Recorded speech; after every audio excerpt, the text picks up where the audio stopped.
Assalamualaikum warahmatullahi wabarakatuh. Pada pertemuan kali ini kita akan membahas tentang distribusi normal.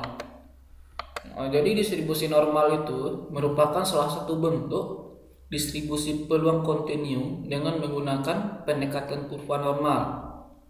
Jadi untuk menyelesaikan soal-soal nantinya kita akan menggunakan kurva normal. Kemudian distribusi normal ini sering disebut dengan distribusi Gauss karena ditemukan oleh Karl Gauss. Karl Gauss ini merupakan seorang ahli matematika dan astronomi pada abad ke-18. Berikut ini adalah bentuk dari kurva normal. Kita perhatikan, ini adalah bentuk dari kurva normal mengembung di tengah-tengahnya. Kenapa dia mengembung di tengah-tengahnya? Ini adalah rata-rata ya. Ada putus-putus, ini adalah rata-rata. Kenapa dia mengembung di tengah-tengahnya? Karena kebanyakan nilainya nanti berada di sekitaran rata-rata. Kurva normal ini juga bisa disebut dengan kurva lonceng, juga bisa disebut dengan kurva Gauss. Kenapa disebut dengan kurva lonceng? Karena kurvanya berbentuk lonceng. Kenapa disebut dengan kurva Gauss? Karena penemunya adalah Karl Gauss. Untuk penjelasan selanjutnya nanti kita hanya menggunakan istilah dari kurva normal. Jadi nantinya kebanyakan dari nilai kita itu akan berada di sekitaran rata-rata. Jadi suatu data yang ideal itu kebanyakan datanya itu berada di sekitaran rata-rata. Misalnya contohnya nilai rata-rata ujian statistik 40 mahasiswa Fakultas Ekonomi IAIN Bukit Tinggi adalah 75. Berarti data rata-rata kita adalah 75. Berarti kebanyakan nilainya nantinya berada di antara atau di sekitar atau mendekati 75.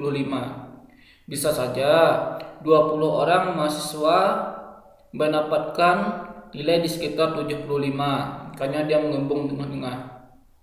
Bisa saja nantinya 5 orang mendapatkan nilai di atas 90. Nah, ini yang ada yang dapat 90, ada yang dapat 100, sekitar 5 orang.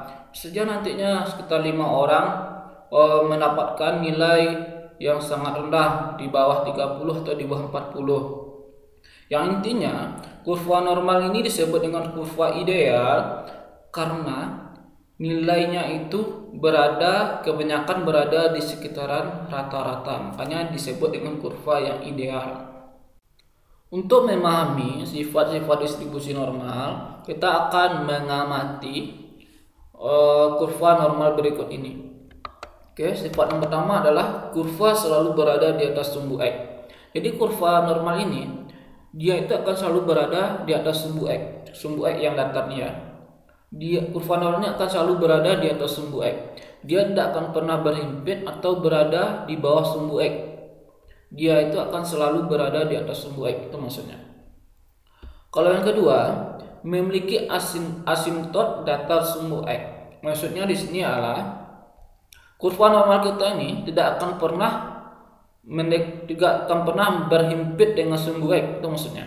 Berarti walaupun ini diperpanjang sepanjang apapun, dia itu akan selalu berada di atas sumbu X. Dia tidak akan pernah berhimpit dengan sumbu X. Untuk penjelasan ketiga sifatnya bersifat simetris karena rata-rata bernilai sama dengan median, bernilai sama dengan modus. Rata-rata kita yang tengah ini ya. Ini yang garis putus-putus atau disebut dengan median atau disebut dengan modus. Dan ini bersifat simetris, berarti rata-rata ini membagi kurva normal ini memiliki luas daerah yang sama besar. Sifat yang keempat, luas kurva normal adalah 1. Di luas keseluruhan dari kurva normal ini adalah 1, tidak boleh lebih dari 1. Di luas keseluruhannya adalah 1. Jadi karena kurva normal kita tadinya bersifat simetris, ini membagi luas daerah kurva normal menjadi luas sama besar, dan karena luas daerah ini adalah 1 keseluruhannya, maka setengah dari kurva normal ini adalah memiliki luas 0,5, maka setengahnya lagi memiliki luas 0,5. Untuk sifat yang kelima, ini dipengaruhi oleh dua parameter. Parameter pertama adalah rata-rata, itu mu yang nilainya 0. Ini mu kita bernilai 0 ya. Kemudian simpangan baku itu bernilai 1. nggak boleh lewat dari 1, nilainya 1. Oke, di sini katanya di sini jika rata-rata dan simpangan baku besar, maka kurvanya makin rendah. Nah, jadi kalau simpangan rata-rata kita besar, simpangan baku kita maksudnya besar, dan rata-rata kita juga besar, maka kurva normal kita itu akan semakin rendah ke bawah, dia itu akan semakin lebar. Kemudian jika rata-rata dan simpangan baku kecil, maka kurvanya akan semakin tinggi. Nah, kita lihat gambarnya. Nah, ini. Jika rata-ratanya kecil dan simpangan bakunya kecil, kurva normal kita ini akan semakin tinggi. Dia daerahnya akan semakin kecil dan ini akan semakin tinggi ke atas. Di sini kita akan menemukan rumus mana yang akan kita gunakan nantinya untuk menyelesaikan soal-soal dari distribusi normal.